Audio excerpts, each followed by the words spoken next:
आज की भावगंगा के 277वें अंक में आपका स्वागत है, अभिनंदन है।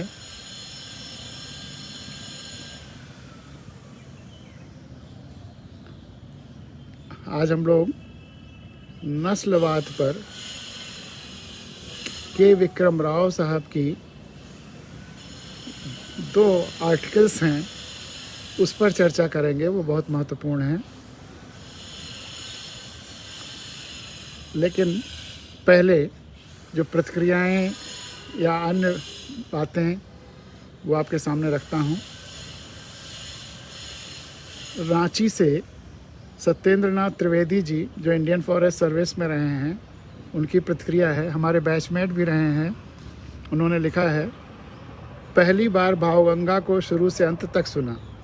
जो बचपन से मुझे जानते हैं, जनरली वो आश्वस्त रहते हैं कि ये क्या बोलेगा, क्या नई बात बहेगा, जो बातें उस समय हुआ करती थी वही कहेगा। लेकिन जब वो सुनते हैं तो उन्हें थोड़ा अलग लगता है, फिर थोड़ा आकर्षित भी होते हैं और उत्साहित भी होते हैं। तो पहली बार भावगंगा को शुरू से अंत तक सुना। सामाजिक, राजनीतिक और विभिन्न सामयिक विषयों पर आप बेबाक चर्चा करते हैं। गज़ल भी है, सब कुछ बहुत सहज ढंग से, लेकिन बहुत गहरी बातें। मुझे 45 वर्ष पूर्व के भारतीय वन सेवा के गिरीश जी याद आए। ऐसे कार्यक्रम चलाने के लिए बहुत दृढ़ संकल्प चाहिए, जो आप में दिखती है। इसे जारी रखें। आपको बहुत बहुत नमन। सत्येंद्र नाथ त्रिवेदी जी। धन्यवाद सत्येंद्र जी, बहुत खुशी हुई आपकी प्रतिक्रिया जानकर। और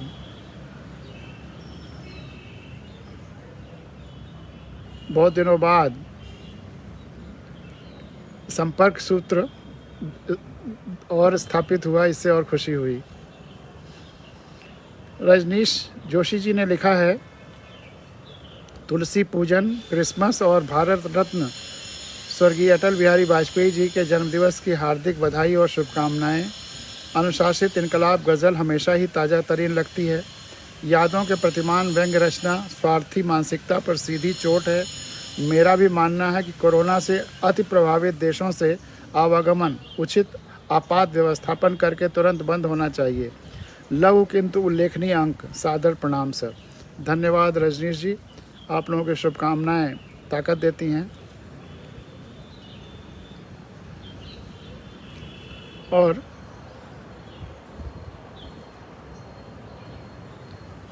एक छोटी सी विचार या कहानी, जो भी कह लीजिए।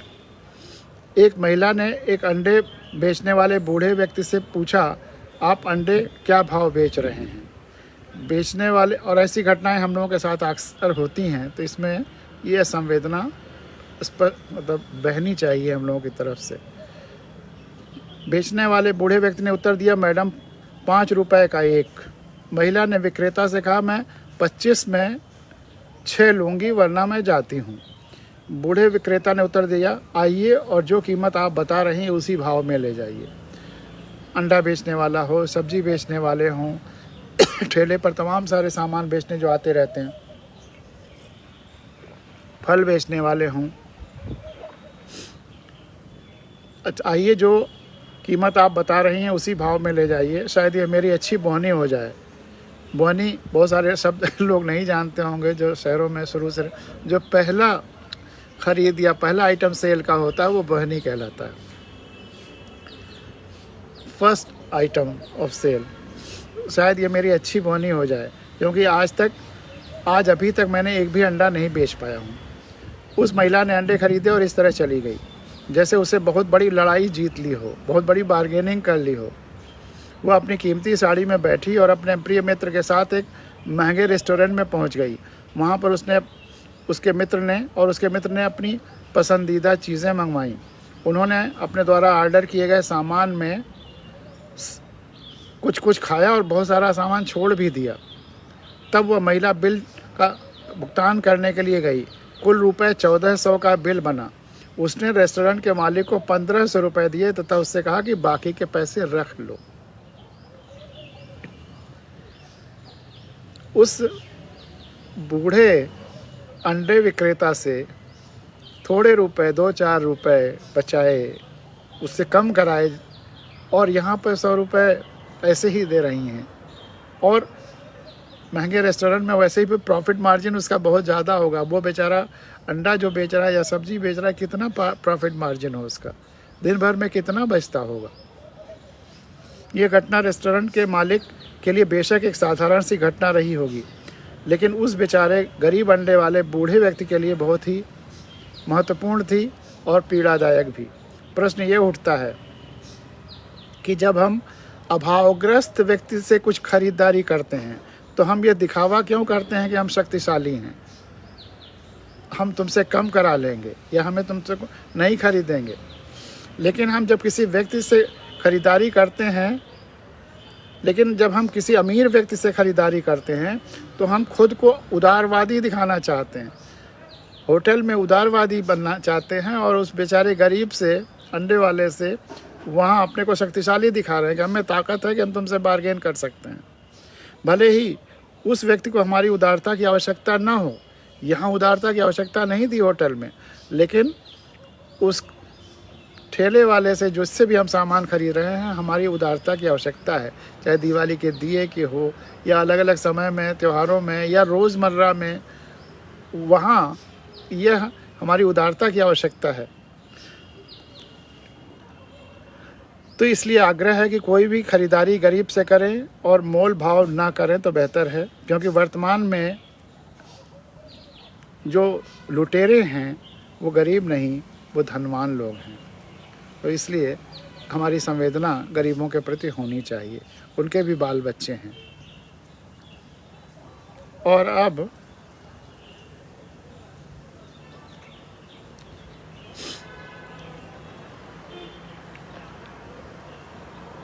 के विक्रम राव साहब के वो 2 आर्टिकल्स आपके सामने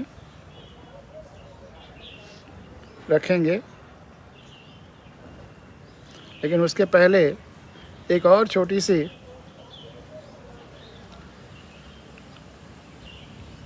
कवितानुमा चीज़ मिली है। मिलते मिलाते रहें इस संदर्भ में, भाव अच्छा है तो मैंने सोचा वो भी आपके सामने रखें। बेवजह कुंडी खटखटाया करो, बेवजह कुंडी खटखटाया करो, आसपास के लोगों से मिलते रहा करो, उनकी थोड़ी खैर खबर भी रखा करो। अगर हम इस तरह से लोगों से मिलते जुलते नहीं रहेंगे तो फिर इतने अकेलापन, इतने तन्हाई में आ जाएंगे कि फिर वो शेर आप पे लागू हो जाएगा, हम पे लागू हो जाएगा कि कौन आया है, कौन आएगा। हवाओं ने ही दरवाज़ा खटखटाया होगा, कौन आएगा, कौन आया होगा। दरवाज़ों ने ही, हवाओं ने ही दरवाज़ा खटखटाया होगा। तो वो स्थिति ना बने तो बेवजह कुंडी खटखटाया करो, आसपास के लोगों से मिलते रहा करो, उनकी थोड़ी खैर खबर भी रखा करो। जाने कौन कितने अवसाद में जी रहा है, जाने कौन कितने अवसाद में जी रहा है, पता नहीं कौन बस पलों को गिन रहा है। कभी निकलो अपने घरौंदों से, कभी निकलो अपने घरौंदों से, औरों के आशियाने में भी जाया करो। कभी निकलो अपने घरौंदों से, औरों के आशियाने में भी जाया करो। कभी कभी अपने पड़ोसियों की कुंडी तुम बेवजह ही खटखटाया करो। कभी यूँ ही किसी के कंधे पर हाथ रख साथ होने का एहसास दिलाया करो। कभी बिन मतलब लोगों से बतियाया करो। बिना जज बने बस सुनते जाया करो, बिना जज बने बस सुनते जाया करो। निर्णय मत करो, बस सुनो। बहुत कुछ टूटे मिलेंगे, कुछ रूठे मिलेंगे, जिंदगी से मायूस भी मिलेंगे। बस कुछ प्यारी सी उम्मीदें कभी उनके दिलों में जगाया करो। ऐसा न हो फिर वक्त ही न मिले और मुट्ठी की रेत की तरह लोग फिसलते रहें। यूं वक्त बेवक्त ही सही लोगों को गले तो लगाया करो। जो बेवजह कुंडी खटखटाओगे खुद को भी तरोताज़ा पाओगे। जो बेवजह कुंडी खटखटाओगे खुद को भी तरोताज़ा पाओगे। बेवजह कुंडी खटखटाया करो, आसपास के लोगों से मिलते रहा करो, उनकी थोड़ी खैर खबर भी रखा करो। और आसपास ही क्यों, थोड़ा दूर भी, जहाँ तक संभव हो आया जाया करो और जितना मौका हो उसका फ़ायदा उठाया करो, मिला करो, मिलाया करो। और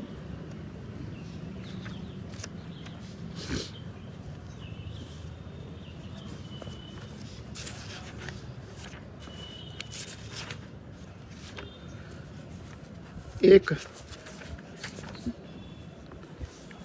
गज़ल आपके सामने रखता हूँ और उसके बाद के विक्रम राव साहब के वो दोनों आर्टिकल्स।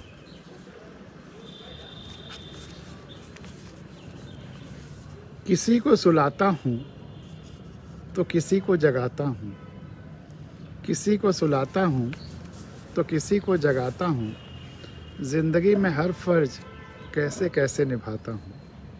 किसी को सुलाता हूँ तो किसी को जगाता हूँ, ज़िंदगी में हर फ़र्ज कैसे कैसे निभाता हूँ। किसी को मेरी वजह से तकलीफ़ ना हो, किसी को मेरी वजह से तकलीफ़ ना हो, इस एक ख्वाहिश में कितनी कितनी चोटें कमाता हूँ। किसी को मेरी वजह से तकलीफ़ ना हो, इस एक ख्वाहिश में कितनी कितनी चोटें कमाता हूँ। बचपन नहीं कर सकता कल तक का इंतज़ार, बच्चे का नाम आज है। अगर उसे पढ़ने के लिए, किताबों के लिए, कॉपियों के लिए उसकी सीखने की उम्र आज है और आज ये चीज़ें नहीं मिली, अच्छा शिक्षक नहीं मिला, तो उसका भविष्य दांव पर है। बचपन का नाम आज है, वो इंतज़ार नहीं कर सकता। बाकी चीज़ें इंतज़ार कर सकती हैं, बचपन इंतज़ार नहीं कर सकता। बचपन नहीं कर सकता कल तक का इंतज़ार, उसका नाम आज है, उस पर आज ही ध्यान लगाता हूँ। किसी को सुलाता हूँ तो किसी को जगाता हूँ, ज़िंदगी में हर फ़र्ज कैसे कैसे निभाता हूँ। पहले जहाँ पूजा करता था फूल चढ़ाता था, पहले जहाँ पूजा करता था फूल चढ़ाता था, अब जहाँ भी फूल देखता हूँ शीश नवाता हूँ। पहले जहाँ पूजा करता था फूल चढ़ाता था, अब जहाँ भी फूल देखता हूँ शीश नवाता हूँ। अच्छे काम करते रहे, अच्छे काम करते रहे, सबके आंसू पोंछते रहे।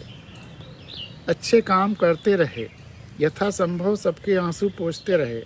आज तक लगातार यही पूंजी कमाता हूँ, आज तक लगातार यही पूंजी कमाता हूँ।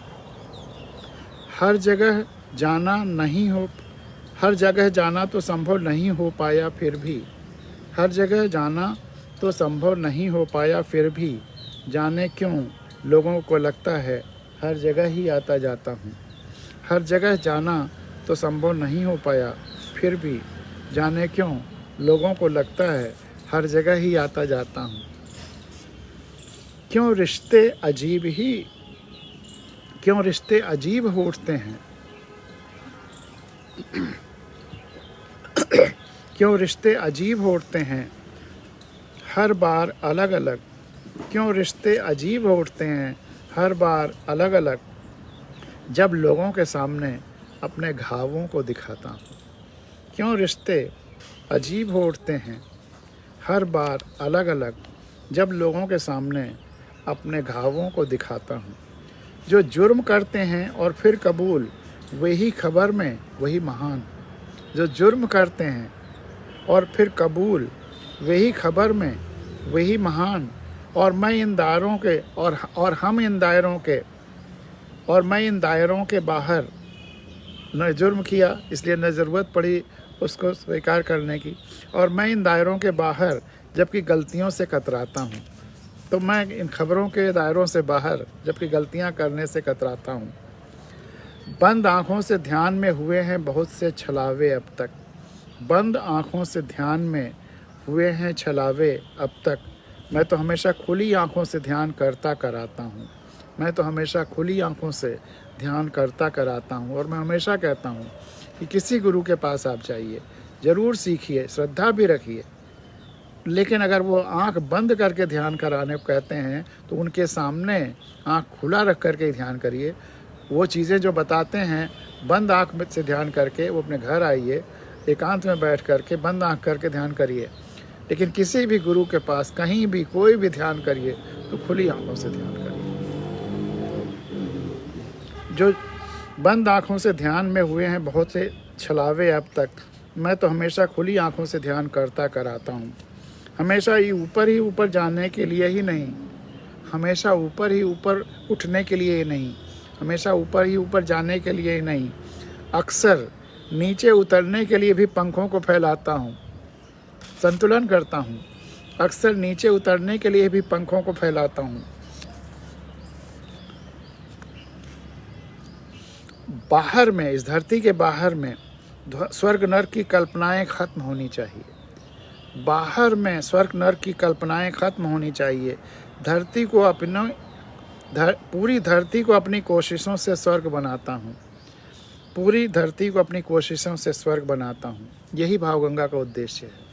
यही भावगंगा से होना है और होगा। बुरी जगहों में भी जाकर अच्छा काम करता हूँ।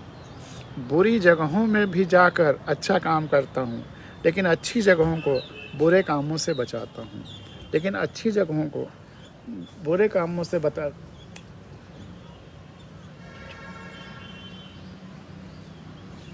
बुरी जगहों में जाकर भी अच्छा काम करता हूँ, लेकिन अच्छी जगहों को बुरे कामों से बचाता हूँ। एक संत थे, उनका एक किस्सा उसी के आधार पर है ये गज़ल का शेर। एक साहब ने उनसे पूछा, उनके एक शिष्य ने पूछा कि गुरुजी, मैं सिगरेट पी रहा हूँ और मुझे ध्यान करने का मन करता है, तो मैं कर लूँ? तो उन्होंने कहा हाँ बेटा कर लो। एक दूसरे उनके शिष्य ने पूछा कि गुरुजी, हम ध्यान कर रहे हैं और सिगरेट पीने का मन कर रहा है, तो कर लूँ, पी लूँ? तो उन्होंने उसको 2 झापड़ मारा। तो एक तीसरा शिष्य जो हमेशा उनके पास था, दोनों स्थितियों को देख रहा था, अलग समय अंतराल में हुआ होगा ये दोनों, तो उन्होंने कहा कि गुरुजी, दोनों ही बस सिगरेट और ध्यान की बातें हैं। एक से आपने कहा कर लो और दूसरे से कहा कि 2 चांटा मारो उसको। तो उनका नहीं बेटा, ध्यान से देखो, इसमें बड़ा अंतर है। पहला सिगरेट पी रहा था, एक बुरी स्थिति में था, वो ध्यान करना चाहता है, अपने अंदर झांकना चाहता है, तो मैंने उसे कहा कर लो। लेकिन दूसरा अच्छी स्थिति में है, ध्यान कर रहा है और वहाँ सिगरेट पीना चाहता, तो अच्छी स्थिति से बुरी स्थिति में लुढ़क रहा है, गिर रहा है, उसको मैंने रोका, उसको मैं थोड़ा ताड़ना दिया। तो बुरी जगहों में जाकर भी अच्छा काम करता हूँ। सिगरेट पीने वाली अवस्था या बुरी अवस्थाओं में भी हमें जाकर के अच्छा काम करना चाहिए। बहुत सारे लोग मुझे इस बात के लिए भी कहते हैं कि वहाँ तो बड़े ख़राब लोग थे, वहाँ पे जा कर के आप क्यों बोल आए? मैंने कहा कि अगर मेरी बात से कुछ लोगों में कोई सुधार आ गया हो, तो इसलिए वहाँ बुरी स्थितियों में भी जा कर के बोल आया। बुरी जगहों में जाकर भी अच्छा काम करता हूँ, लेकिन अच्छी जगहों को बुरे कामों से बचाता हूँ। लेकिन अच्छी जगहों को बुरे कामों से बचाता हूँ। और ध्यान केंद्रित करना पढ़ने पढ़ाने समझने के लिए बहुत ज़रूरी है। कंसंट्रेशन, ध्यान एकाग्र होकर के पढ़ने पढ़ाने के लिए बहुत ज़रूरी है। ध्यान एकाग्र करना, ध्यान केंद्रित करना पढ़ने पढ़ाने समझने के लिए बहुत ज़रूरी है। लेकिन विकेंद्रित संपूर्ण दृष्टि, डीकंसंट्रेशन, होलिस्टिक थिंकिंग, लेकिन विकेंद्रित संपूर्ण दृष्टि से ज़िंदगी सुखद बनाता हूँ। ज़िंदगी सुखद जीने के लिए हमें होलिस्टिक थिंकिंग, संपूर्णता में देखना होगा और डीकंसंट्रेशन करना होगा। संपूर्णता में देखना होगा और होलिस्टिक विजन रखना होगा। कंसंट्रेशन पढ़ने पढ़ाने के लिए ज़रूरी है, सीखने के लिए ज़रूरी है, कोई कार्य करने के लिए ज़रूरी, लेकिन ज़िंदगी जीने के लिए डीकंसंट्रेशन भी ज़रूरी है। तनाव मुक्त रहने के लिए, सुखद जीवन जीने के लिए डीकंसंट्रेशन भी ज़रूरी है। तो किसी को सुलाता हूँ, तो किसी को जगाता हूँ, ज़िंदगी में हर फ़र्ज कैसे कैसे निभाता हूँ। यह अनुशासित इनकलाब की एक गज़ल आपके सामने रही और अब के विक्रम राव साहब की वो दोनों आर्टिकल्स आपके सामने रखता हूँ। आशा है आपको अच्छा लगेगा, बहुत अच्छा लगेगा।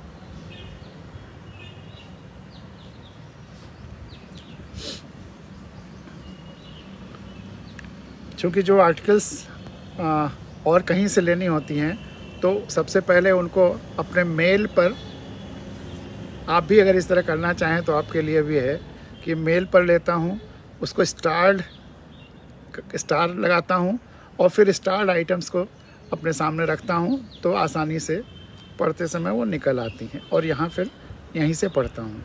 इस छोटे से आप उसको आईपैड पे ले लीजिए, लैपटॉप पे ले लीजिए। लैपटॉप पे यहाँ लाकर करने मुश्किल होगा, आईपैड ज़्यादा कन्वीनियंट है, या फिर आईफोन पर ही रखिए। तो के विक्रम राव साहब के आर्टिकल का पहला भाग और दूसरा भाग जुड़ा हुआ है। 30 नवंबर 22 की वारदातों का जिक्र करते हुए वहीं से वो अपना आलेख शुरू करते हैं। 30 नवंबर 2022 में हुए 2 वारदातों, लंदन में 30 नवंबर 22 को हुए 2 वारदातों से यह साफ हो गया कि अभी भी अपने उपनिवेशों से आकर बसे अश्वेतों के प्रति संसदीय लोकतंत्र की मां के अपना जो घमंड या डींग हाँकने वाले ब्रिटेन में तीव्र नस्ल भेद बना हुआ है। संयोग से आज ही 1955 में, ये 30 नवंबर को उस दिन लिखा था, तब से मेरे उसमें लिस्ट में था कि इसको पढ़ेंगे, लेकिन मैं उसको कभी मौका नहीं मिला, कुछ और चीज़ें चलती रहीं, तो इसलिए 30 नवंबर के बारे में ही वो लिख रहे हैं कि संयोग से आज ही 30 नवंबर 1955 में अमेरिका के दक्षिणी राज्य में एक अफ्रीकी मूल की युवती रोजा पार्क्स को जबरन बस से उतार देने की राष्ट्रव्यापी संघर्ष छिड़ा था। बस से उतार दिया गया था और उससे राष्ट्रव्यापी संघर्ष छिड़ा था। अमेरिकी पादरी मार्टिन लूथर किंग ने इसका नेतृत्व करके विश्वविख्याति पाई थी। वे श्वेतों द्वारा हत्या के शिकार भी हुए, नोबेल पुरस्कार से नवाजे गए। ठीक ऐसा ही जन आंदोलन चला था जब महात्मा गांधी के साथ दक्षिण अफ्रीका में घटना हुई थी। गांधी जी को पीटर मैरिड्सबर्ग रेलवे स्टेशन पर ट्रेन के अनारक्षित प्रथम श्रेणी के डिब्बे से प्लेटफॉर्म पर फेंक दिया गया था। फिर मई 1964 में डॉक्टर राम मनोहर लोहिया को जबरन एक अमेरिकी स्वायत्त रेस्तरां से बाहर कर दिया गया था। 1964 में डॉक्टर राम मनोहर लोहिया को जबरन एक अमेरिकी स्वायत्त रेस्तरां से बाहर कर दिया गया था। वो अश्वेत महिला को बस से उतारने पे मुझे याद आया, अमेरिका मैंने बस से खूब घूमा है। जितनी यात्राएं हवाई जहाज़ से की हैं उससे कम यात्राएं नहीं बस से की हैं, एक सिटी से दूसरी सिटी में जाने के लिए। कम से कम 5-6 घंटे की जर्नी में बस ही मैं पसंद करता हूं हवाई जहाज़ लेने की तुलना में। अंतर बड़ा साफ रहता है। आज स्थिति यह है कि हवाई जहाज़ पे चलिए तो सब वाइट्स मिलेंगे, एक आध चाहे ब्लैक मिल जाएं, बाकी एशियंस मिल जाएंगे, दूसरी कंट्रीज़ के कलर्स, डिफरेंट कलर्स मिल जाएंगे, ब्लैक्स बहुत कम मिलेंगे प्लेन्स में। लेकिन बसों में 99.9% पैसेंजर्स भी ब्लैक मिलेंगे और ड्राइवर्स भी ब्लैक मिलेंगे, और ड्राइवर्स में भी महिलाएं ही अक्सर होती। लेकिन वहाँ 1-2 बड़े विचित्र अनुभव हुए बस यात्राओं के। एक बार लेडी बस ड्राइवर थी, अकेला, वही कंडक्टर नहीं होता, एक बस वही ड्राइवर थी, पीछे मैं बैठा था फर्स्ट सीट पे ही। तो पत्नी ने कहा था कि आप वहाँ बस जर्नी में अपना आईफोन से मुझे सारा सीन दिखाते रहिएगा वीडियो कॉल करके। तो अब मैं फ़ोन खोल रहा हूँ, इसके लिए फ़ोन मिलाया बताने के लिए उनको, और ये कहा कि अब तुम देखो मैं दिखाने जा रहा हूँ। इस पर उस लेडी ने कहा कि सर आप फ़ोन पे बात कर रहे हैं, बात करना मना है, आप बात नहीं कर सकते, बाकी पैसेंजर्स डिस्टर्ब होंगे। मैं चुप हो गया। एकाएक फिर उनका ही फ़ोन आया पत्नी का कुछ पूछने के लिए। मैंने कुछ हल्के से जवाब दिया, मैं जानता था कि फिर टोक सकती हैं। उसने बस साइड में रोक लिया। कहा सर अब या तो आप उतर जाइए या प्रॉमिस करिए कि पूरे रास्ते में फ़ोन आपका ऑफ रहेगा। एक घटना ये। एक दूसरी घटना, एक बार मैं सोचता था कि वहाँ आइडियल बसें, वहाँ तो बसों में कोई दिक्कत या एकदम परफेक्ट होंगी। एक बार खूब तेज़ बारिश में सफ़र हो रहा था बस का, तो उनके बस से ऊपर छत टपकने लगी और 3-4 पैसेंजर्स के ऊपर पानी गिरने लगा ऊपर से। उन्होंने कहा कि अरे सर पे पानी गिर रहा है, अपने अपने भाषा में। उसने सुना, कंडक्टर ने गाड़ी रोकी, कंडक्टर कह रहे हैं, ड्राइवर ने गाड़ी रोकी, कहा कि सर जिसके जिसके सर पे पानी टपक रहा है वो दूसरी खाली सीटें हैं, वहाँ चले जाएं जहाँ पानी नहीं टपक रहा है। यहाँ तक तो ठीक है। उसने बात कहा कि आप लोग जब उतरेंगे तो हमसे टिकट का पैसा वापस ले लीजिएगा, या मैं वो दे दूंगा आपको कूपन टाइप का, उससे आप वहाँ काउंटर पे ले लीजिएगा। आपको मेरे वजह से इतनी इनकन्वीनियंस हुई कि आपके सीट पे पानी टपका, तो फिर हम उसको कंपनसेट करेंगे कि आपको पैसा वापस कर देंगे, आपकी राइड फ्री है। तो यह अलग अलग चीज़ें अलग अलग देशों में कैसे कैसे डेवलप हुई हैं सभ्यता के लिए, उसका एक उदाहरण है।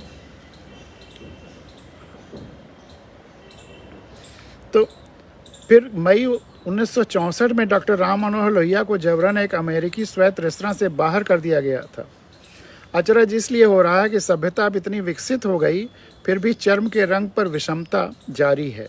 मामला अब तूल पकड़ रहा है, क्योंकि ब्रिटेन के बर्मिंघम राजमहल में कल एक एंगोजी फुलानी नामक अफ्रीकी मूल की अश्वेत महिला का बादशाह चार्ल्स की रानी कैमिला के सहायक अफसर ने उनके प्रवेश पर सवाल उठाए। उस अश्वेत महिला से बार बार पूछा गया कि वह अफ्रीका के किस राष्ट्र से है। आक्रोशित फुलानी ने कहा, मैं ब्रिटेन में जन्मी ब्रिटिश नागरिक हूँ। आक्रोशित फुलानी ने कहा, मैं ब्रिटेन में जन्मी ब्रिटिश नागरिक हूँ। मैंने यह इतना अधिक आर्थिक विकास करके भी ब्रिटेन तथा अमेरिका अभी भी नस्लीय भेदभाव से ग्रसित हैं। यह वारदातें भारत में हो रहे दलित शोषण से भी अधिक जघन्य हैं। आज अमेरिकी घटना के ठीक 6 दशक बीतने पर भी शोषकों का नज़रिया नहीं बदला। 6 दशक, मार्टिन लूथर किंग और उस समय।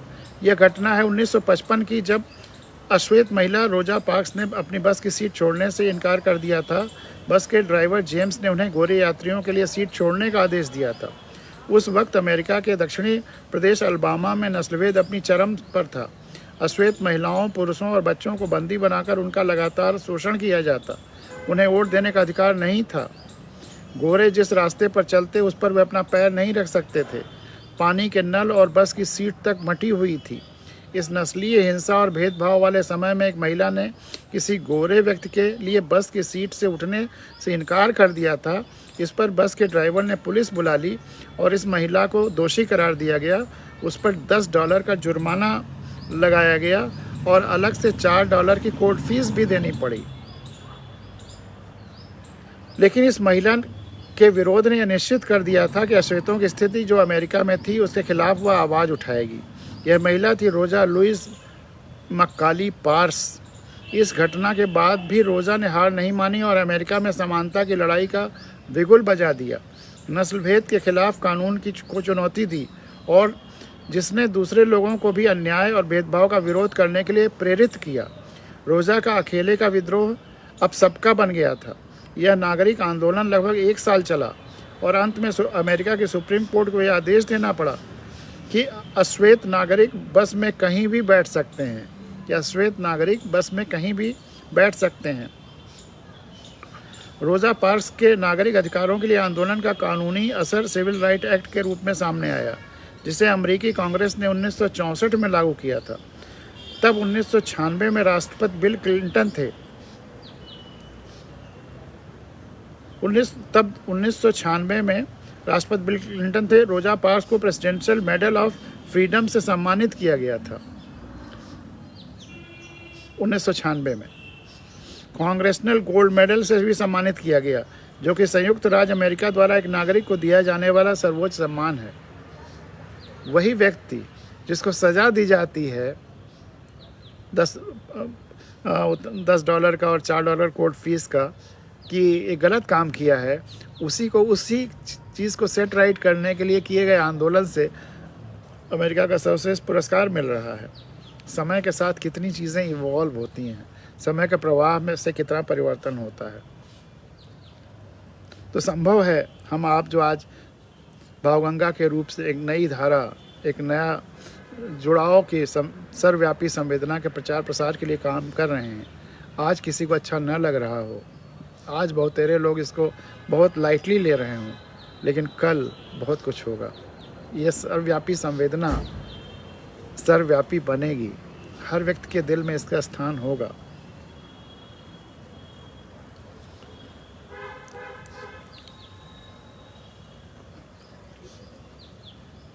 अक्टूबर 24, 2005 को 92 वर्ष की आयु में रोज़ा की मृत्यु हुई। आज भी अमेरिका में हर साल उनकी जन्म तिथि को मनाया जाता है। रोज़ा अक्टूबर 25, 2005 को 92 वर्ष की आयु में रोज़ा की मृत्यु हुई थी। आज भी अमेरिका में हर साल उनकी जन्मतिथि को मनाया जाता है। रोज़ा पार्क्स की 100वीं जन्मतिथि पर अमेरिकी डाक सेवा द्वारा उनकी याद में एक तस्वीर छपी डाक टिकट जारी की गई थी। ठीक ऐसी ही अमेरिकी गांधी मार्टिन लूथर किंग के साथ हुआ था। वे जब 6 वर्ष के थे तो उसके हमजोली के पिता ने उन दोनों का साथ खेलना बंद करा दिया था। माँ ने समझाया कि दक्षिण अमेरिका में काले व गोरों में मेल नहीं है, श्वेत जाति वाले अलगाव रखते हैं। यह रिवाज अमानुषिक है, किंतु तुम्हें इससे खुद को हीन नहीं मानना चाहिए। माँ ने समझाया। नस्ल भेद की गूढ़ता बाल मस्तिष्क के परे थी, बात मन में अखड़ती रही। मार्टिन को हमेशा अचरज होता रहा कि रंग भेद का प्रचलन संयुक्त राज्य अमेरिका जैसे राष्ट्र में है, जिसकी स्थापना का आधारभूत उसूल 2 सदियों पूर्व निर्धारित हुआ था कि सभी मनुष्य समान हैं। मार्टिन को हमेशा अचरज होता रहा कि रंग भेद का प्रचलन संयुक्त राज्य अमेरिका जैसे राष्ट्र में है, जिसकी स्थापना का आधारभूत उसूल 2 सदियों पूर्व निर्धारित हुआ था। सभी मनुष्य समान हैं। उन्होंने पाया कि हर रविवार के 11 बजे गिरजाघरों में प्रत्येक ईसाई दोहराता है। उन्होंने पाया कि हर रविवार के 11 बजे गिरजाघरों में प्रत्येक ईसाई दोहराता है, ईसा के घर में न पूर्व है न पश्चिम, सभी समान हैं। फिर भी गोरे और काले अलग अलग पंक्तियों में खड़े रहते हैं। फिर भी गोरे और काले अलग अलग पंक्तियों में खड़े रहते हैं। आखिर दीपक भी तो कालिमा ही लिए हुए रहता है। आखिर दीपक भी तो कालिमा ही लिए रहता है। यह के विक्रम राव साहब ने लिखा कि आखिर दीपक भी तो कालिमा ही लिए हुए रहता है। हम इस दीपक और कालिमा से क्यों उपमा दें? हमको इस उपमा से भी राव साहब बचना चाहिए, या कम से कम ज्ञान के दीपक में कालिमा नहीं होती, इसलिए उपमा देना है तो ज्ञान के दीपक से दें, जागरण के दीपक से दें।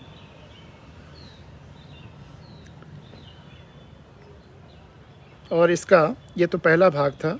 दूसरा भाग, शीर्षक इन दोनों भागों का विक्रम राव साहब ने दिया है, जब तक नस्ल भेद रहेगा, जब तक नस्ल भेद रहेगा धरती पर तूफान रहेगा। जब तक नस्ल भेद रहेगा धरती पर तूफान रहेगा। बिना प्रतिहिंसा किए विरोधियों में हृदय परिवर्तन करने की प्रक्रिया की विशिष्ट जानकारी के लिए, बिना प्रतिहिंसा किए विरोधियों में हृदय परिवर्तन की प्रक्रिया की विशिष्ट जानकारी के लिए मार्टिन ने 1959 में सत्याग्रह की प्रयोग भूमि भारत की यात्रा की। मार्टिन लूथर किंग ने सत्याग्रह के लिए, अहिंसक सत्याग्रह के लिए, गांधी से सीखने के लिए 1959 में सत्याग्रह की प्रयोग भूमि भारत की यात्रा की। उन्होंने गांधी स्मारक निधि के, गांधी से सीखने के लिए, गांधी के लिटरेचर को, गांधी के उस माहौल को समझने के लिए, उन लोगों को समझने के लिए उन्होंने गांधी स्मारक निधि के तत्वावधान में महात्मा गांधी की विचारधारा का विशद अध्ययन किया। संत विनोबा से मिले। गांधी शताब्दी समारोह में भाग लेने आने के निमंत्रण को स्वीकार किया, पर काल ने यह नहीं होने दिया। वे अहमदाबाद, पोरबंदर और सेवाग्राम, वर्धा आने वाले थे। अपनी प्रथम भारत यात्रा पर उन्होंने कहा था, बुरे के जवाब में भला करना यीशु ने सिखाया था। भारत में गांधी ने दिखाया कि यह संभव भी है और कारगर भी। अपनी प्रथम भारत यात्रा पर उन्होंने कहा था, बुरे के जवाब में भला करना यीशु ने सिखाया था। भारत में गांधी ने दिखाया यह संभव है, कारगर भी। अहिंसा के उपासक का हिंसक अंत हुआ। वे लारोइन मॉडल की छत से संबोधित कर रहे थे, हम अब कामयाब होंगे, शायद मैं आपके साथ मंजिल तक न पहुंच सकूं। अहिंसा के इस उपासक का हिंसक अंत हुआ। वे लारोइन, गांधी और मार्टिन लूथर किंग दोनों हिंसा के उपासक, हिंसा के पुजारी, हिंसा के साधक, अहिंसा के साधक, और दोनों का हिंसक अंत हुआ। ये आश्चर्य की बात है। अहिंसा के इस उपासक का हिंसक अंत हुआ। वे लारोइन मोटेल की छत से संबोधित कर रहे थे लोगों को कि हम अब कामयाब होंगे, शायद मैं आपके साथ मंजिल तक न पहुंच सकूं। दूसरे दिन ही 4 अप्रैल 1963 को उन्हें जेम्स अली राय नामक गोरे ने गोली मार दी। जेम्स अली राय नामक गोरे ने गोली मार दी। हालांकि न्यायालय ने स्पष्ट कहा कि अमेरिकी पुलिस इस हत्या की साजिश में लिप्त थी।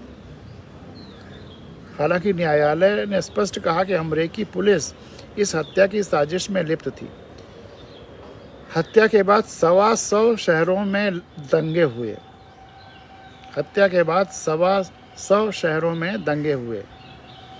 46 लोग मरे, 46, 3000 घायल हुए, 24,000 कैद हुए। इतना बड़ा जन विद्रोह अमेरिका में कभी नहीं हुआ था। अब सोशलिस्ट नेता डॉक्टर लोहिया का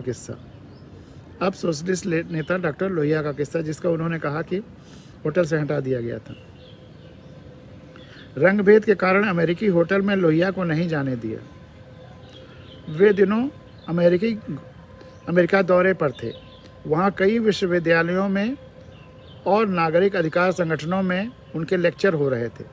वे 27 मई 1964 को वे अमेरिका के जैक्सन शहर पहुँचे, जहाँ एक कॉलेज में उनका लेक्चर था। हवाई अड्डे पर स्वागत के लिए लोहिया अमेरिकी मित्रों के साथ सीधे एक होटल में खाना खाने गए, किंतु उन्हें होटल में घुसने नहीं दिया गया, क्योंकि होटल में सिर्फ गोरे ही जा सकते थे। लोहिया मानते थे कि राष्ट्रों की सीमाएं भौगोलिक बंटवारा हैं, कि इंसान के साथ कहीं भी बंटवारा नहीं होना चाहिए। विदेशी धरती पर लोहिया रंगभेद का यह अन्याय सहन नहीं कर सके। उन्होंने वहीं पर आंदोलन की घोषणा की कि अगले दिन वे फिर आएंगे और जबरन उसी होटल में प्रवेश करेंगे। दूसरे दिन लोहिया तय समय पर होटल पहुंचे। उन्हें प्रवेश द्वार पर ही रोक दिया गया। पुलिस पहले से ही बुला ली गई थी। वहां अपने संबोधन में लोहिया ने किसी भी मानव का रंगभेद के कारण नागरिक अधिकारों से वंचित किए जाने का जंगलीपन कहा। पुलिस और होटल मैनेजर ने लोहिया से वापस जाने को कहा, लेकिन लोहिया नहीं माने। तब पुलिस अधिकारी ने आगे बढ़कर कहा, मुझे खेद है, आपको गिरफ्तार करना पड़ेगा। लोहिया के गिरफ्तार होने की सूचना अमेरिका में करंट की तरह फैल गई। भारतीय दूतावास के अधिकारी होटल पहुंचे। एक भारतीय की अमेरिका में रंगभेद के कारण गिरफ्तारी पर अमेरिकी साख को भी बट्टा लगता दिखा। अमेरिकी गृह विभाग के भी अधिकारी इस हरकत में आए और लोहिया रिहा किए गए। आनन फानन में अमेरिकी गृह विभाग ने उनसे माफ़ी मांगने के लिए एक बड़े अधिकारी को उनके पास भेजा। तब लोहिया ने कहा, माफ़ी मुझसे क्यों? अमेरिकी राष्ट्रपति को दुनिया के तमाम अश्वेत लोगों से काफ़ी माफ़ी मांगनी चाहिए, जिनके प्रति गोरी चमड़ी वाले अन्याय कर रहे हैं। तो यह वीर गाथा है विभेद के विरुद्ध मानव संघर्ष की, जो अभी भी जारी है। तो यह वीर गाथा है विभेद के विरुद्ध, नस्ल भेद के विरुद्ध, तमाम सारे मानवीय भेदों के विरुद्ध मानव संघर्ष की, जो अभी भी जारी है। भारत में जातिगत अत्याचार के खिलाफ भी, तो धन्यवाद विक्रम राव साहब, आपकी ये दोनों आर्टिकल्स बहुत ही विचारणीय हैं और बहुत ही प्रेरक हैं। इसी के साथ आज की भावगंगा यहीं पर समाप्त होती है। आपका आज का दिन बहुत बहुत शुभ हो। इसी शुभकामना के साथ बहुत बहुत धन्यवाद।